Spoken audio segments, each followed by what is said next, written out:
Tamandriana Arsedo natolotry ny vondrona parlementaire HVM sy Zafimiary Marcelin nirotsaka tamin'ny anarany manokana no lany isolotena ireo solombavambahoaka eny amin'ny anteny miera-pirenena. Ny avy any amin'ny anteny miaran-doholona sisa andrasana dia feno ireo mpikambana ao amin'ny RCC. Farafahatany androapolo aogositra izao no fiantsona ny fivoriana tsaram-potoana fahaenina eny anivon'ny anteny miera-pirenena iresahana mahakasika ilay volavolan-dalàna momba ny vondrom-bahoaka paritra itsinjara-pahefana. Misy avaly lalàna voafidy ary natratra 5.700 kosa ny fahavitriny solombavambahoaka tamin'ity fivoriana tsaram-potoana tapitra androany ity. Tsy mbola hita mivaingana ny tombontsoa azon'ny mpanao asa tanana malagasy amin'ireo tsena iraisam-pirenena rezionaly toy ny COMESA sy ny SADC. 100 mponina nefa no mivelona amin'izany eto Madagasikara. Miantoka ny 13 hatramin'ny 15 ny alkarena faobe ity sehatra ity eto amintsika kanefa mbola tsy mazava ny politika mpanjakana mahakasika izany. Afrobasket resy ny ekipa-pirenena malagasy latsaky ny 12 taona androany. Ankilan'izay, lany tao anatin'ny adin-droa ny tapakila miisa 504 idirana amin'ny ampahefadalan'ny Afrobasket U18 androany. Etsy ankilany, mandeha ny bizina, tafakatra hatramin'ny 200 ny vidiny amarotana ny tapakila eny amin'ny sisiny. Ary farany any Irak, nandray fanapahan-kevitra hidarika bomba ny faritra fehezin'ny vondrona Slamo-Yel ny Amerikanina androany. Miisa 300 ireo miaramila Amerikanina mitoby any an-toerana izay efa tandindon-dozy. Ny andindiny avy hatrany.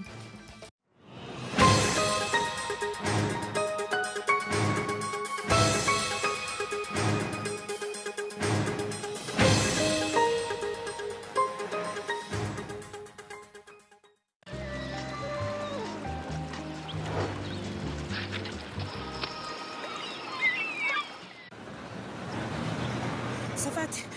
Lalao, ina vaovao fandehasanao zany. Manahoana andehanao re abonnement Canal Plus sao tsy mahita série vaty koa manaraka baolina dia sao taraiky eo. Fa maninona renao ny mendibisety miampita fotsiny dia efa vita ry abonnement. Ahoana? Hitanao ry zao misy point de recharge Canal Plus raha vao mahita ray ohatran'io dia efa afaka amin'ny série abonné ao. Aiza, zany rehefa mandovoliny amin'ny point de recharge Canal Plus ianao dia alaivony taremarika 410 amin'ny carte ao anatin'ny décodeur anao dia entinao fotsiny ny vola tokony aloha arakaraky ny abonnement anao. Manatona fotsiny point de recharge Canal Plus dia efa vita. Ndao ale. Manonko izao afaka manatona point de recharge Canal Plus ianao rehefa anao réabonnement Canal Plus.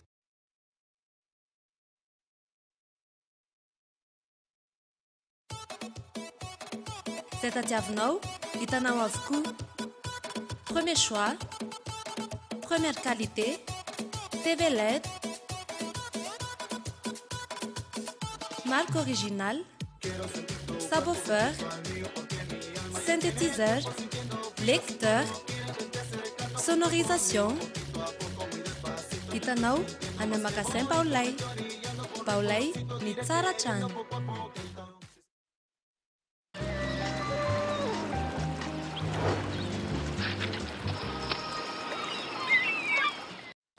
Miaraba tomboky lasy tomboky vavy tonga soa indray atao anatin'ny fampalalam-baovao ny fahita lavitra Cool TV asainam-panajana ary ianao anaraka izany hatramin'ny farany.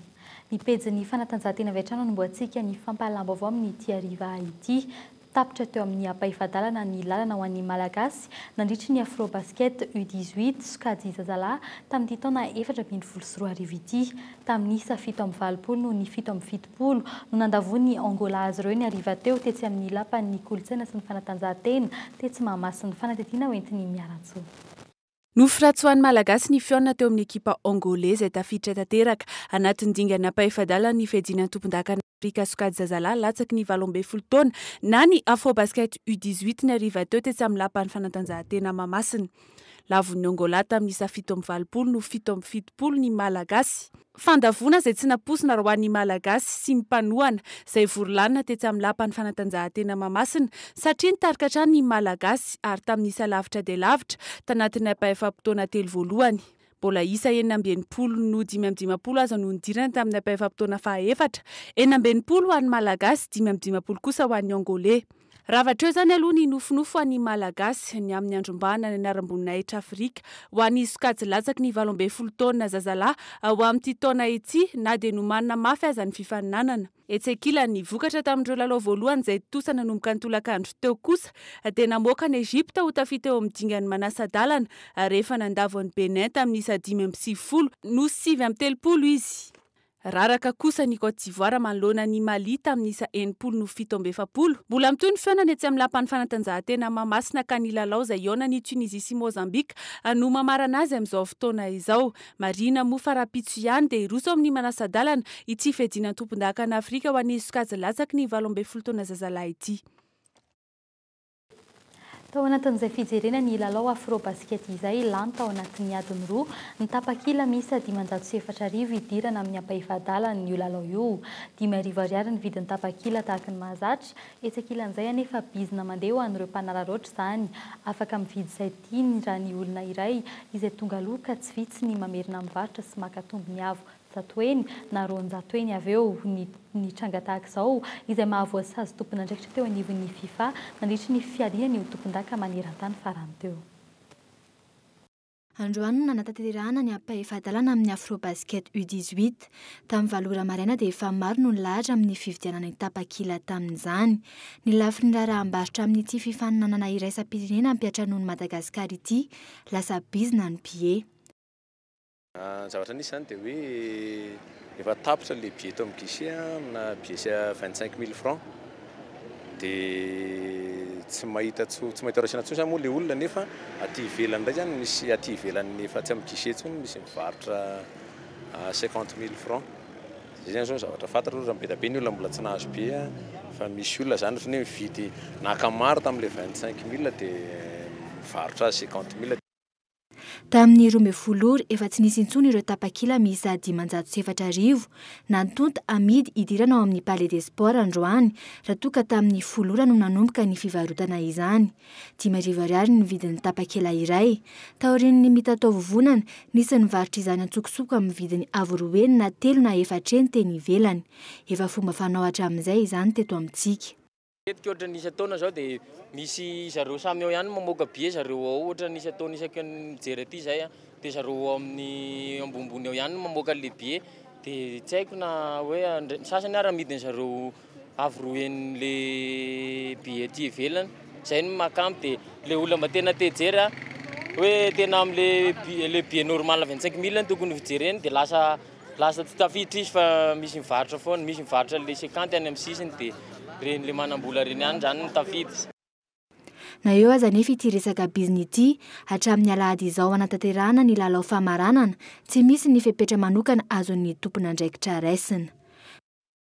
Fepetra moa io moa tsy hita satria ny palais moa voafetra ny toerana nefa ny any le olona vidy billet ataoko hoe mihoatra an'le zakany palais ka sarotra le ihany fa io moa izay tonga aloha foana moa fa hatramin'izay ihany moa liza hatramin'izay hoe izay tonga aloha zany mahazo ny billet moa zany izay milahatra aloha.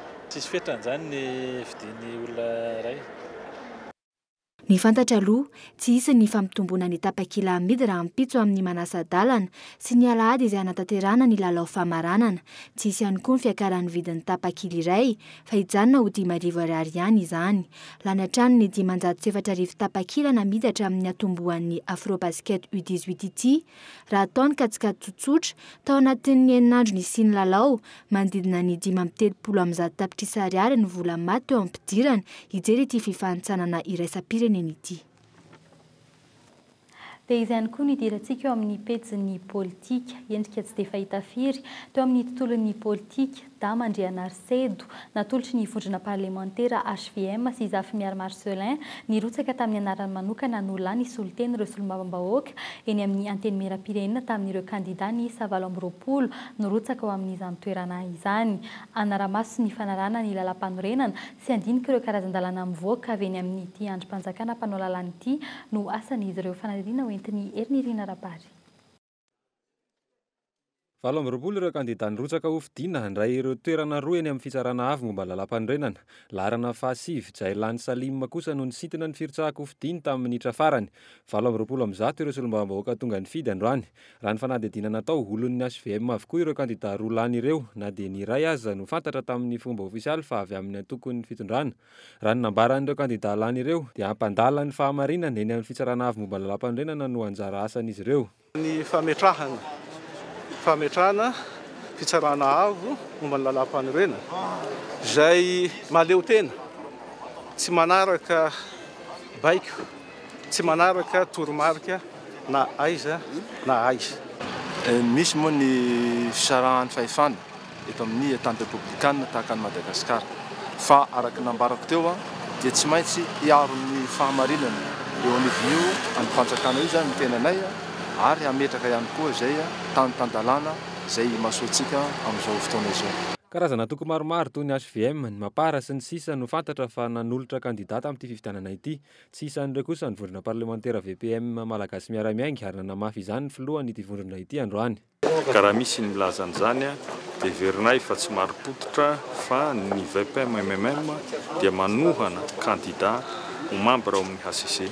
Mazava ho azy mahasolo-bavambahoaka dia tsy maintsy mandray anjara amin'ny fifidianana, ka izany mahatonga anay tsy maintsy misy ny fampidinihana ao anatin'izany vondrona politika zany no nahafahanay nanapa-kevitra ny fanohanana kandida izay nilatsaka ho membre ao amin'ny HCC solotena ny antenimieram-pirenena amin'izany androm-panjakana izany. Miandry ny dekret na ny didy fampiarana avy amin'ny fitondram-panjakana ireo mpikambana roa amin'ny fitsarana avy momba lalam-panorenana ireo vao handray izany toerana izany. Sivy ireo mpikambana ao amin'ny HCC efa voatendry ireo olona roa avy amin'ny filoham-pirenena, efa voafidy ihany koa ny olona roa avy amin'ny filakevitra ambony mpitsara, voafidy ihany koa ny olona roa avy amin'ny solombavambahoaka androany. Ny avy amin'ny antenimieran-doholona sisa no andrasana. Ny fifidianana ireo mpikambana ao amin'ny Tranomainty amin'ny tapany faharoa amin'ny taona 2024 vao mety tototosa raha ny fitarazoan'ny fikarakarana ny fifidianana ankehitriny. Vaovao eny anivo ny antenimieram-pirenena hatrany amin'ny 20 volana aogositra farafahatarany ny fiantsoana ny fivoriana tsy ara-potoana fahaenina eny anivo ny antenimieram-pirenena ho resahana amin'izany ireo volavolan-dalàna roa mahakasika ny vondrom-bahoaka tsinjaram-pahefana izay tsy nodinina tamin'ity indray mandeha ity. 20 ny volavolan-dalàna nankatoavana teny Tsimbazaza nandritry ny 20 andro. 5 isan-jato kosa ny fahavitrihan'ny solombavambahoaka tonga nanatrika ny fivoriana. Ildasinjo. 20 ireo volavolan-dalàna nankatoavana teny anivon'ny antenimieram-pirenena nandritry ny fivoriana tsy ara-potoana ny katonandroany iny. Tsy isan'ireo no resahina tao anatin'izany ny volavolan-dalàna mikasika ny fitsinjaram-pahefana sy ny fizaram-paritra. Araka ny fantatra, heverina ho jerena eny anivon'ny komisiona ireo volavolan-dalàna ireo. Iny zany moa nisy fifanarahan'ny solombavambahoaka tao anatin'ny séance plénière iny no hoe misy mety tsy araka hatramin'ny farany fa mbola isy ny fivoriana zay atao zany dia ny extraordinaire zany zay atao amin'ny herinandro ambony manomboka amin'ny 20 tetiniana miaraka amin'ny commune. Ny teti-bolam-panjakana na Sipantsina no isan'ireo lahara-pahamehana nandritra ny fivoriana tsy ara-potoana naharitra 20 andro iny. Nahazoan'ny antenimieram-pirenena fanakianana ny fanaovana izany tao anatin'ny vonjy-davanandro. Nanamafy anefa ny filohan'ity androm-panjakana ity fa mahasoa ny vahoaka avokoa ny fanapahan-kevitra voaray-teny ary tokony ho tsaraina amin'ny zavatra vita ireo solombavambahoaka. Fa io toko lahy sy toko vavy aza ny fotoana ny asana no jerena fa ny fomba fiasa sy ny hatsara ny vokatra azo. Araka ny fanazavan'ny filohan'ny antenimieram-pirenena, isy atsoatsy ny fanofanana ireo solombavambahoaka mikasika ny famakiana ny lalàna sy ny volavolan-dalàna entina hanatsarana ny fomba fiasan'izy ireo. Nanatrika ity famaranana ny fivoriana tsy ara-potoana ity ny solotena ny gouvernemanta notarian'ny Prime Ministre Kolo Roger. Eo amin'izay pejy politika izay hatrany mila lefa eny anivon'ny fitsarana avy momba ny lalam-panorenana na ny HCC ny momba ny fijoroana ny vondrona parlementera iray araka ny voalaza ny lalam-panorenana malagasy. Isan'ny mampimetra-panontaniana ny maro ankehitriny momba ny fivondrona n'ireo solombavambahoaka ho HVM izay notsikerain'ny mamparamafy tamin'ity herinandro ity ny tsy mahara-dalàna izany. Ireo solombavambahoaka tsy miankina tao amin'ny Patram sy ny UDI ary ny GPS izay ny UF ho vondrona parlementera HVM izay nahaberesaka tato ato ny maha-ara-dalàna azy fanadihadiana. voararany andininy fa 2.70 ao amin'ny lalam-pandrenana ny fivadibadiana palitao an'ireo solombam-bahoaka ary tsy afaka miditra amin'ny vondrona parlementaire roa samihafa izy ireo. Mila manao contrôle de constitutionnalité na mangataka ny fanamarinana avy amin'ny HCC ny fitondram-panjakana ny mikasika ny fanarahana ilay andininy fa 2.70 ao amin'ny lalam-pandrenana tamin'ny fananganana groupe parlementaire sy ny artikla fa 4.10 tamin'ny fanolorana ny prime ministre. Lalàna mihitsy no mbola tsy mazava ary mila fanamarinana ny HCC sy ny fanazavana avy amin'ny fiadinan'ny repoblika raha nambarany lalàna iray. Ka eo indrindra ny tokony amailo ny rehetra zany hoe inona marina ny tena ataon'ireny solombam-bahoaka ireny fivadiana palitao sa tsy fivadiana palitao ny fomba mety ahafahana manam-porofo an'izay dia amin'ny alalan'ny famoahan'ny avy ao amin'ny fiadidinan'ny repoblika ny hoe iza daholo le horisitry ny solombam-bahoaka nanolotra ny anaran'ny prime ministre tamin'ireny fotoana ireny ary rehefa aty aoriana dia nisy fivadiana palitao ve nataon'ny solombam-bahoaka ireny sa tsy nisy. Tokony izay zany le mangarahara sy hoe fametrahana tany-tany-dalàna izay dia tokony atao mangarahara le izy iza daholo ny solombam-bahoaka atao anatin'ilay listra 7 voalazan'ny filoham-pirenena tamin'izany fotoana izany. Nanamafiatran'ny maharadalàna azy ireo kosa nefa ny mikambana vao amin'ny vondrona parlementaire hery vaovao ny Madagasikara. Tsy mbola vondrona parlementaire ara-dalàna ny vondrona nisy azy ireo izay nanolotra ny prime ministre fa vovonana politika raha ny fanazavany. Rehefa vita ny fametrahana premier ministre dia zahay député indépendant rehetrarehetra niditra tany anatin'ny patram mange nanao démission collective niverina ho indépendant indray mandeha nanangana fikambanana zahay ohatra hoe ny UDI ny GPS raha afaka manangana groupe parlementaire ny UDI zay nge tsy lany tamina loko UDI tamin'ny fifidianana député maninona raha zahay tsy afaka miditra anatina groupe parlementaire HVM. 20 ireo vondrona parlementaire ao amin'ny anteny miram-pirenena ankehitriny vitsy any anefa ireo azo lazaina ho nanara-dalàna ary mbola tsy nivadibadika. Isan'izany ny atoko maintso manana solombam-bahoaka 5, ny leader fanily manana 5 ihany koa ary ny VPM malagasy miaramiainga manana 9. Ratsahivina efa re fa ny zara telo no mapara ny iray tamin'ireo elatra ireo izay miaradia amin'ny Kristina Razanamaso farany teo nitsikera mafy ny HVM ho tsy manara-dalàna. Iza io amin'ny groupe parlementaire HVM io ireo député efa niditra mitoko parti politique patram no mbola niditra mitoko parti politique miditra mitoko HVM inona ny dikan'izany voalaza ny article 72 anie zany. Arak'izany ilaina maika ny fanazavana mahakasika ny maharadalàna na tsy ny vondrona parlementaire HVM manaja sa tsy manaja ny lalam-pandrenana izany. Raha toa ka tsy mbola vondrona parlementaire nijoro ara-dalàna ny sasany tamin'ireo nanolotra ny prime ministre Cool Roger dia iverina indray ny adihevitra mahakasika ny andininy fa 4.10 izay namaritra ny fepetra ahafahana manendra ny lehiben'ny gouvernemanta. Mazava ho azy fa miozongozona indray aorian'izay maharadalàna na tsy prime ministre Cool Roger.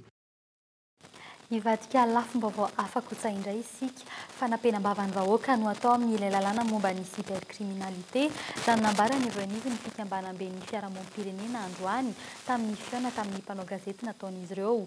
Izy ireo izy nanao fanambarany tsy fanekeny ny andinin'ny sasany ao amin'ity lalàna ity tokony hofoanana na sy mpantsiana ny andinin'ny 20 amin'io lalàna momba ny cybercriminalité io raha nambaran'izy ireo. Sorakotindriny. Tsy nandany fisiany fivoarana eo amin'ny fiarovana ny base de données ireo fiarahamonim-pirenena izay ahitana fikambanana tsy miankina marobe ireto. Noho ny fahamaroan'ny malagasy manana fahafahana mikirakira mora foana ny internet, nanjary fitaovan-tserasera ho an'ny rehetra izany. Zo fototra maha olona ny fifaneraserana sy ny fahazom-baovao ary isan'ny fototra hijoroan'ny demokrasia izany. Raha misy azany tsy mety atao, tokony sazy mifanaraka amin'izay no ampiarina. Terainay nareo amin'ny zavatra vitanareo. Nefa ny tsy hainay toy ny angina manoloana ireny zavatra ireny satria tsy anareo ihany voatohitoina amin'ny lalàna indrindra amin'ilay andininy 20 fa ny fiarahamonim-pirenena ray manontolo na ny olon-tsotra dia voatohitoina amin'iny satria ny fahafahany mikaroka vaovao manaparitaka vaovao amin'ny alalan'ny internet zany dia olana lehibe mihitsiny raha izara ny zavatra tsy mety eto Madagasikara ataon'ny olona sasany indrindra moa fa ireo olona fitsika manana fahefana dia tsapa fa tsy mety iny lalàna indrindra fa le andininy 20 izay iraisanay tokoa aminareo.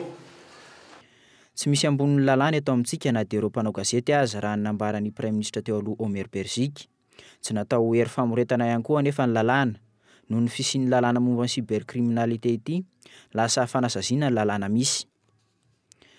ka itsika tokony anaja lalàna tsika dia araky ny tenen'ny président de république moa dia hoe tsy maintsy miditra amin'ny tan-dalàna amin'izay tsy maintsy anaja ny lalàna tsika zany fa aoka kosa le lalàna atao tsy atao sanction ho an'ny rehetrarehetra zany hoe zany fanasaziana lehibe loatra ka tokony lanjalanjaina raha ny tena hevitro aloha tokony ny fanarahana tamin'ny mpanao gazety zay vao nametraka ny lalàna iny raha tsy ahivina efa tamin'ny fahasivy-ambin'ny ny volana jona farany teo no nandalo sy nojeren'ny tena anivon'ny anteny mera-pirenena ity lalàna momba ny cybercriminalité ity.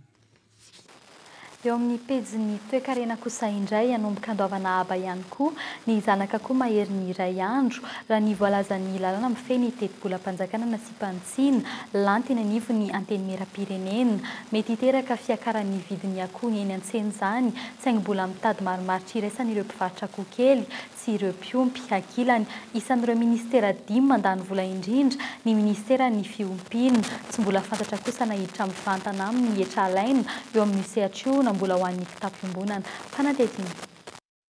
Aorian'ny ministeran'ny fampianarana sy ny ministeran'ny fahasalamam-bahoaka, ny ministeran'ny fambolena, ny ministeran'ny tontolo iainana sy ny ala ary ny ministeran'ny fiompiana no mandany vola betsaka indrindra ao amin'ny kitapom-bolam-panjakana. Tsy mifanaraka amin'izany anefa ny volam-pidiriny satria dia mbola nihetra sy ny avatseranana hatreto no mamelona ireo androm-panjakana eto Madagasikara. Eto anivo ny tahirim-bola ny ministera misana ny fambolena ny fiompiana ny jono ary ny tontolo iainana sy ny ala hatramin'ny volana aprily ny joroany izany hoe tato anatin'ny 3 volana ny ministeran'ny jono no mampiditra vola betsaka indrindra mahatratra hatramin'ny 9 miliara ariary manaraka azy ny ministeran'ny fiompiana izay mampiditra hatramin'ny 300 tapitrisa ariary ary farany ny ministeran'ny fambolena izay tsy nampiditra fa tsy 3 tapitrisa ariary tsy mifanaraka amin'izay anefa ny vola laniny.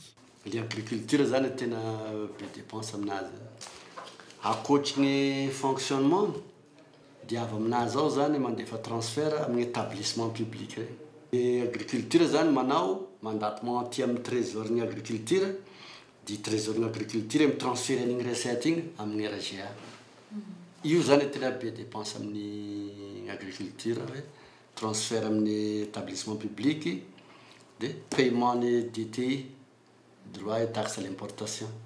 Ao anatin'ny ezaka fampitomboana ny vola miditra amin'ny fanjakana, voarakitra ao anatin'ny lalàna mifeny teti-bolam-panjakana na sipantsina 4.2 fa hakana aba na TVA 20 isan-jato ny zanaka akoho iray andro. Ho an'ny mpivarotra iray nanontanianay 7.4 ariary amin'izao fotoan'izao ny vidin'ny zanaka akoho atavezina na poulet de chair raha toa ka matritra 203 ariary ny zanaka akoho natao anatody lava. Tsy mbola voafaritra hatreto raha isy fiantraikany amin'ny fakana aby io ny vidin'ny akoho eny an-tsena. Somary efa ningenina ihany izay zavatra izay aloha fa angamba ilay izy mbola tsy haiko nanahoana moa fa nampiarana fanjakana ve izy na tsy fa efa miomana amin'izay zavatra izay zao zay amin'izao hoe zay zany ezaka hoe mba tsy ampijaly an'ilay piopy hoe ezaka hitazona foana le prix an'ilay poussin izy andalam-pandaniana an'ilay hoe jerena an'ilay vidiny izay hoe ahoana ny naovana azy mety voatazona ihany koa izy raha ohatra ka tsisy ny fiovana. Tsy mbola fantatra ihany koa ny fiantraikan'ny fakana aba amin'ny zanaka akoho io amin'ny vola hiditra amin'ny ministeran'ny fiompiana. Mbola sy lalasika ny hoe ity poussin ty ity ve compte de commerce ny mikasikana recette ny chaque compte iny chaque compte budget général raha izy zany compte ny budget général tsy fiantraikany zany ty fa compte de commerce koa izy hoe edikany compte de commerce moa misy prévision ny dépense zany de prévision de recette dia arakaraky ny exécution ny recette igny izy afaka manao mandatement ny dépense. Raha ny vaovao ray teo anivon'ny ministera ny fitantanam-bola sy ny teti-bola androany ireo mpandraharaha eo amin'ny sehatrio no nangataka ny ampiarana ny aba TVA 20 isan-jato ho an'ny zanaka akoho. Antony nampidiran'io ministera io niaraka tamin'ny ministeran'ny fiompiana izany ao anatin'ny lalàna ifeny teti-bolam-panjakana ho an'ity taona 2024 ity. Fa tsy mbola mivaingana ny tombontsoa ara-barotra azon'ny Madagasikara andrandraina amin'ireo tsenam-barotra regionaly misy eto amintsika fanomezana tosika ny mpanao asa tanana azon'izy ireo mpikaroka lalam-barotra izay no tanjon'ny tsena be voatra ho tontosaina ny Tomasina ny faraky amin'ny 20 hatramin'ny 17 ny volana aogositra ho avy izao ny zava-misy hatreto sarotra ho an'ny mpanao asa tanana ny mampahafantatra ny vokatra ny fanadihadiana hoentin'ny Iltasinjo. tamin'ity taona ity nanome lanja manokana ny asa tanana vita amin'ny hoditra ny fahafahana mitrandraka sy manondrana ny hodi-boay ho an'ireo mpanao asa tanana ny fitadiavana ny modely maro mpakafy no entin'ireo mpanao asa tanana misarika ny mpanjifa. Voalohany indrindra aloha tsy izay aloha tsy hoe anao copiage bêtement zany fa maka idée zay dia manao sary zahay dia amin'ny alalan'iny no afahanay dia manao essai zay mamoaka échantillon zay ka amin'ny alalan'izay no afahanay zany hoe tian'ny olona le modelinay na tsy tian'ny olona to.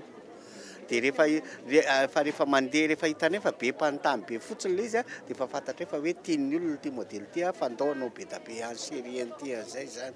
Manodidina ny 520 ka hatrany amin'ny 550 isan-jato ny tombony alainy mpanao asa tanana amin'ny vokatra vita amin'ny hoditra. Araka ny antotanisany menitra ny benivaritra miantoka ny 30 hatramin'ny 570 isan-jato ny vola miditra amin'ny tokantrano iray ny asa tanana. Sarotra ny fitadiavana ho azy ireo ny fiatohana ny kalitao ny entana sy ny fanavoazana trano ny famoronana sy ny akora ampiasaina no miantoka izany amin'ny akapobeany. Le izy aloha tena tsy mora, tsy zavatra hoe mora zany fa rehefa tena mikiry ianao ary tena manana kalitao tsara dia afaka sedra tsara ny tsena iraisam-pirenena. Rehefa manondrana izahay amin'ny any Europa, ny tsena Union Européenne, ny any Allemagne sy hatrany États-Unis. Vitsy ny mpanao asa tanana afaka manodina toa azy antony anomezany prospereur tosika ireo mpanao asa tanana manodidina ny fitoalina izany. Raha ny antotanisa avy amin'izy ireo na afahana namoaka tamin'ny fahantrana olona mahery ny 2,000 ny karazana tetika asanetiny. Ho fanamafisana ny asa vita ho totosaina ny 20 ka hatramin'ny 13 ny volana aogositra ho avy izao ny tsena be voatra any Tomasina. Tena zava-dehibe dia hoe eo zany ny atsona ny mpandraraha mba hijery akaiky an'ireo vokatra vaovao reo zany mety isy zany fifanarahana mety misy fiaraha-miasa satria anisan'ny zava-dehibe voizin'ny prospérer zany dia hoe fampifandraisana ny mpamokatra sy ny mpandraraha. Zay le hoe couple OPOM misy aminareo fa mety mahafantatra an'izay. Araka ny antotanisa farany misy aroa-tapitrisany mpanao asa tanana eto Madagasikara izany hoe 10 isan-jato ny ponina. Miantoka ny 13 hatramin'ny 15 isan-jato ny arikarena faobe ity sehatra ity eto amintsika. Maro ihany koa ireo tsena be efa nokarakaraina momba an'izany saingy isan'ireo sahiran-davatra ny mpanao asa tanana amin'ny akapobeany. Raha afaka manantena ny AGOA ohatra ny orinasa Afakab tsy mbola hita mivaingana kosa ny tombontsoa azo ny mpanao asa tanana amin'ireo tsena iraisam-pirenena regionaly misy amintsika toy ny COMESA sy ny SADC. Tsy mbola mazava ihany koa ny politika mpanjakana mikasika izany hatreto. Eo amin'ny pejy ny fampianarana kosa indray raha toa ka 20 faingo 7 isan-jato fotsiny no tapahafana ho an'ny fanadinam-panjakana BEPC tamin'ireo mpiadina miisa 3,704 tao amin'ny centre Jirabe Arvelo izany hoe 2,700 ano no afaka tamin'izany niakatra 7,0 faingo 1,30 isan-jato kosa ny tapahafana tao amin'ny centre lycée moderne Peflo raha mitamin'ny tamin'ny Tondasy tamin'ireo mpiadina miisa 7,4 sy 4 tamin'izy ireo no 2,7 sy 4 tamin'izy ireo no afaka fanadinana somatsara izany hoe 10,70 faingo 4,40 isan-jato raha toa ka 7,20 faingo 5,50 isan-jato fotsiny izany tamin'ny Tondasa ny fahabetsan'ireo mpiadina tsy miankina na candidat libre no naratsy ny voka-panadinana raha ny fanazavana azo fanampanazavana. No anisan'ny manatsara zany ny fahafanadinana ho an'ny centre écrit anankiray na amin'ny ankapobeny ho an'ny mpiadina ny tokony hoe zany fianan'ny candidat libre satria maro zany ny ankizy kely izay mety tsy ao anatin'ilay klasy le 3e zany ohatra 4e manasalan'izany saingy manao kory izy amin'ireny toerana mpanaovana kory isan-karazany ireny dia indraindray anisany tena mampidina ny etapam-panadinana ny mpaka-fanadinana reny na ao amin'ny BEPC zany na ho any amin'ny baccalauréat koa. Lafim-baovao ara-tsosialy kosa indray tafiditra anatin'ny fitsidiny ny gouvernoura ny distrika 9220 ny fikambanana Rotary nisy ny fizarana entamadinika na ny produit de première nécessité toy ny vary, ny voamaina, ny savony ary ny siramamy ho an'ireo zokiolona tao amin'ny foyer de vie Andrainarivo androany. Be antitra 530 nahazo tombontsoa tamin'izany. Ny hariva teo nisy ny fihaonan'ny gouvernoura tamin'ireo rotarakta rehetra teto Antananarivo. Namelabelan'izy ireo ny asa sosialy izay ho tanterahan'izy ireo marina fa ny asan'ny rotarakta dia mizara telo mazava eo ny ara-tsosialy, ny ara-pahasalamana mahakasika ny fanadiovana samihafa hatramin'ny fampidirana rano fisotro madio. Ny maresaka avy any ivelany kosa indray mbola tsy mivà ny olanao Gaza taorian'ny fampitsara anaty nandritra ny 3 andro. Raikitra ihany koa ny ady ao Irak daroka bomba avy amin'ny tafika Amerikana no nitranga androany. Voalohany izao no nikendren'ny Amerikana ny toby fitehirizana fitaovam-piadiana ny vondrona Slamoyel ity faran'izay nampiasainy amin'ny fifandonana amin'ny tafika fiarovana ao Kurdistan. Izy ireo indray no miaro ny Erbil tsy lavitra ny toerana misy ireo Amerikana. Nanomboka tamin'ny fitoralatsaka fefany maraina tany Etazonia no nisy ny fandarovana bomba voalohany. Nanome alalana izany ny filoham-pireneny ho fiarovana ny tombontsoan'ny fireneny. Antony misa 300 ireo miaramila Amerikana mitoby ao Erbil, miaramila manara-maso ny zava-misy ao Irak raha toa ka ilaina ny hetsika manokana amin'ny fampandritany. Omaly no giazan'ireo miaramila ny Yel, i Karakosh, tanàna kristiana lehibe indrindra ao Irak. Maro arak'izany ireo mponina manomboka mifindra monina manany mety isi ny famonoan'olona fahobe ny filoham-pirenena Amerikana. Fa iresaka manokana mahakasika ny kolikoly avo lenta mitranga manodidina ny fivarotana tany-panjakana sika ao anatin'ny fandarana Alalino.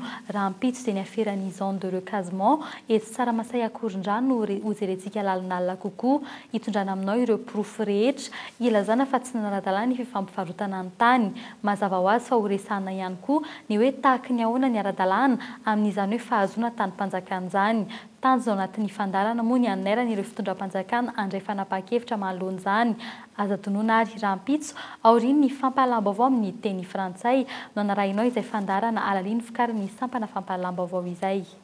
Dia izay ihany koa no hoentsika manakatona ny fampahalam-baovao tamin'ny teny malagasy tamin'ny tianio ity. Mbola mamefy fotoananao hatrany ao anatin'ny fampahalam-baovao amin'ny teny frantsay amin'ny valorasy sasany veloma tompoko.